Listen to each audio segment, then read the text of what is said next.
Hello guys, welcome to i-tutor Academy. In today's session, we will start with the unit 12, that is employee empowerment. So let's see the objectives of this chapter.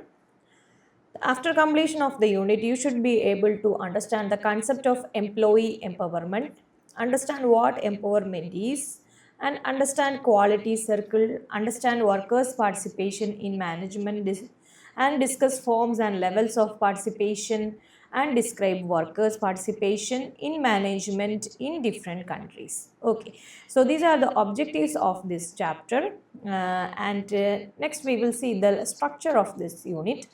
First one is you introduction is there, empowerment and quality circle is there, workers participation in management is there. In today's session we will discuss still workers participation in management of this unit, and workers participation in management in India is there, and forms of workers participation in management in different countries, evaluation of workers' participation in management, and measurement of effective workers' participation in management. And one case study is there, and summary and self assessment questions also there in this unit. So let's begin with the introduction.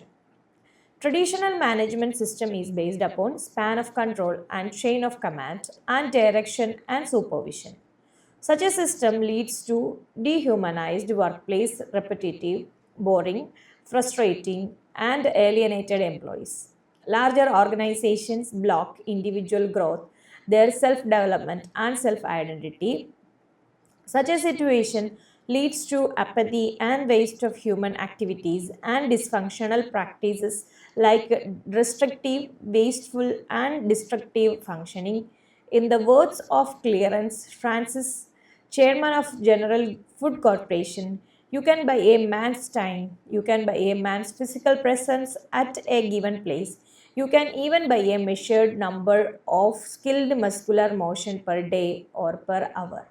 But you cannot buy enthusiasm, initiative, loyalty. You cannot buy devotion of hearts, minds, and souls. You have to earn all these things. New crop of employee, young, intelligent, enthusiastic, and ambition is not in a position to tolerate such a suffocating atmosphere. They are knowledgeable workers, they need information, they need participation, and they need autonomy, challenge, and want to contribute.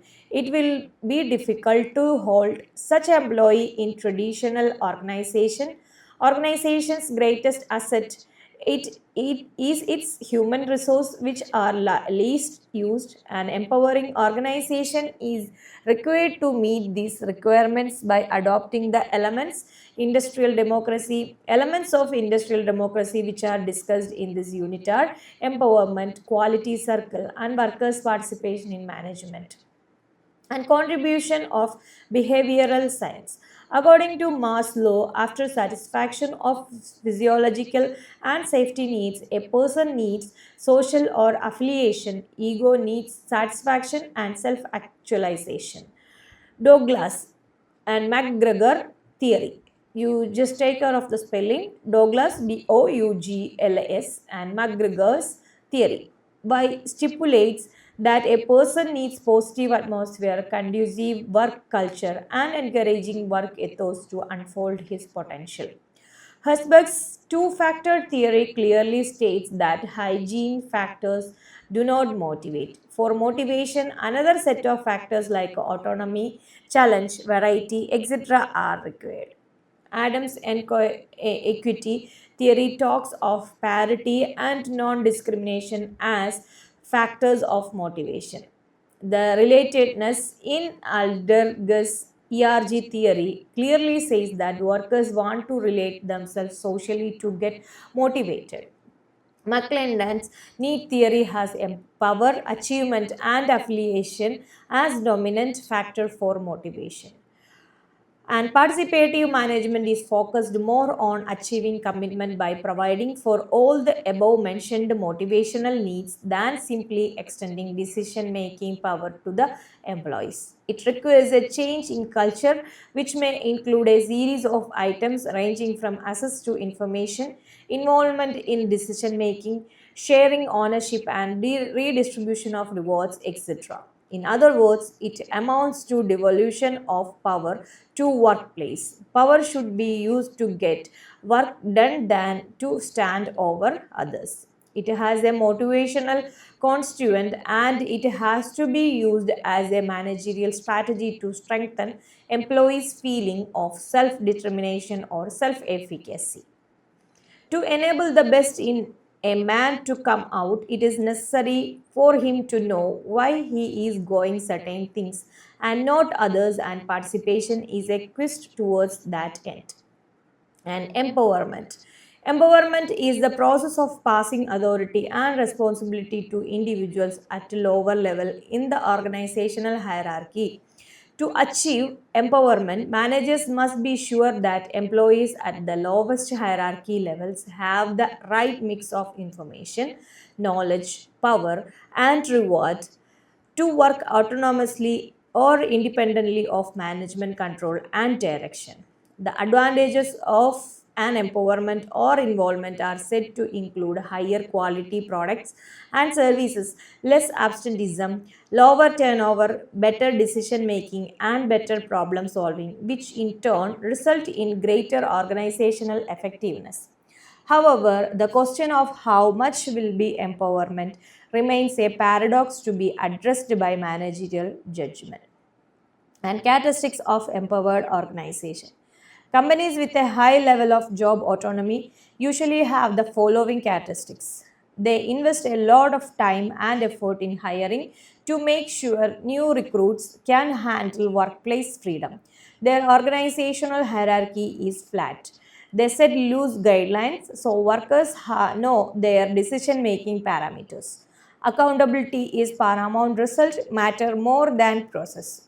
High quality performance is always expected, openness and strong communication encouraged, and employee satisfaction is the core value.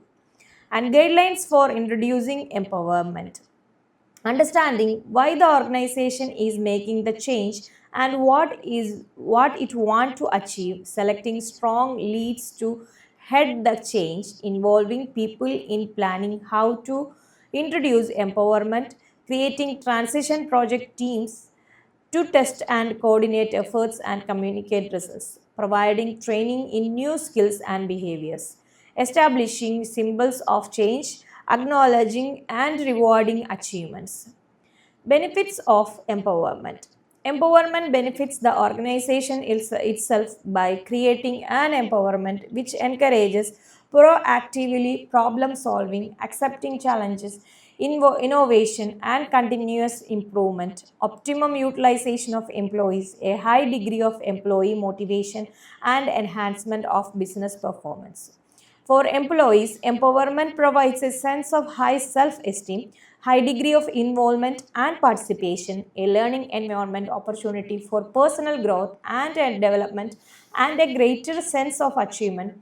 Replacing the fear and greed hierarchy with the network of empowered workers creates benefits like faster responses, loyal customers, high quality, lower cost, and greater productivity and employee orientation. Empowerment is an important process in the organization to foster the decision making issue and to motivate the employee who get immense job satisfaction. In the contemporary business environment, empowerment is essential to be more competitive and productive. Empowerment is catching on among Indian managers. Companies as diverse as Titan Reliance, ABB, Tata Information System, GE, Plastics India, and Philips are empowering employees, both frontline as well as production staff. Wipro Corporation has 29 such a teams, and their number is expected to go up to 130. Wipro Infotech, on the other hand, has 10 such a team, and the plan is to hike them to around 45 to 50. At Reliance, divisional heads run their divisions like managing directors run their companies. And next is quality circle. There are various forms and styles of participating management. One of them, which is widely applied and practiced, is quality circles. The quality circle concept first originated in USA, which was very successful, applied in Japan afterwards, and this technique used boosted the Japanese fame to enter for high quality product at low cost. And let us look at the organization of quality circle technique. Basically, it consists of a group organization of 8 to 10 employees who meet each other during a meeting which is held one in a week, friend night, or month depending upon the problems and their frequency of generation. And depending upon the recommendation, corrections are checked and then accepted as a norm if the solution works. They generally hold their meeting in the organization premises. They are generally given a room where they can meet and think and come out with a solution to problems. These employees basically have a shared area of responsibilities. This leads to a good participative environment and greater acceptabilities of decisions. Next is workers' participation in management. Workers' participation in management is a highly complex concept. The notion that workers should participate in management of enterprises which employ them is not a new concept. It has apparently existed since the beginning of the Industrial Revolution. However, its importance increased gradually over a period of years due to the growth of large scale enterprises, increase in workforce, paternalistic and philosophy and practice of informal consultation. Moreover, the growth of professionalism in industry, advent of democracy and development of the principle of social justice, transformation of traditional labor management relations have added new dimensions to the concept of participative management. The philosophy underlying workers' participation stress democratic participation in decision making, maximum employer employee collaboration, minimum state intervention, realization of a greater measure of social justice, greater industrial efficiency, and higher level of organizational health and effectiveness.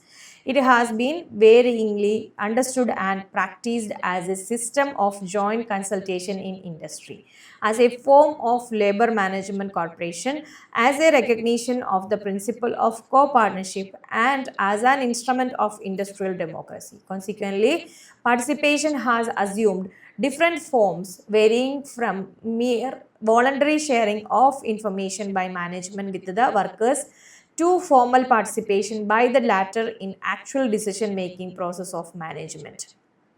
And participation has three ideas. First, participation means mental and emotional involvement rather than mere muscular activity. A person's self is involved rather than his body. It is more psychological than physical. Second idea in participation is that it motivates person to contribute to achievement of organizational goals by creative suggestions and initiatives. And third area is that it encourages people to accept responsibility. They are ready to work with the manager instead of against him. To put it briefly, it is team working together for a common purpose. It is a notion of industrial democracy. Workers have greater say over their work situation. And next is objectives of workers' participation in management. The objective of workers' participation in management are as follows: to raise level of motivation of workers by closer involvement, to provide opportunity for expression and to provide a sense of importance to workers, to develop tie of understanding leading to better effort and harmony, to act on device to counterbalance power of managers, to act on panacea for solving industrial relation problem. And element of participation. The term participation has different meaning for different purpose in different situation. McGregor is of the view that participation is one of the most misunderstood idea that has emerged from the field of human relation. Keith Davis has defined the term participation as the mental and emotional involvement of the person in a group situation which encourages him to contribute to group goals and share responsibilities in them. And next is Form of participation. Different forms of participation are discussed below. The first one is collective bargaining, and next is works councils, and after that joint management councils and committees. The explanation in your IGNOU material, so you can go through that. And board representation is there. Workers ownership enterprises is there, so you can read the explanation of the same from your material. Prerequisite for effective participation. The prerequisite for success of any scheme of participation management are the following. The firstly, there should be a strong democratic and representative unionism for the success of participative management. Secondly, there should be mutually agreed and clearly formulated objectives for participation to succeed. Thirdly, there should be feeling of participation at all levels. Fourthly, there should be effective consultation of the workers by the management. Fifthly, both the management and the workers must have full faith in the soundness of the philosophy underlying the concept of labor participation. Six, still the participative structure is fully accepted by the parties. Legislative support is necessary to ensure that rights of each other are recognized and protected. 7. The education and training make a significant contribution to the purposeful working of participative management. Lastly, forum of participation, areas of participation and guidelines for implementation of decisions should be specific, and there should be prompt follow-up action and feedbacks. So, and next is effect of participative decision making, that is PDM. And here is one figure is there, mechanism of PDM. You just go through this and make sure about it. And PDM, it divided by 3, and that also again divided, and in there meaning mechanism are there and its effect are there in this picture. So mechanism of PDM is represented in this way. So you just go through that figure. And following figure 1 traces the mechanism through which participative decision making PDM affects employee behavior and attitudes, and in turn organizational results. And figure 1 suggests that participation improves both employee ability and motivation.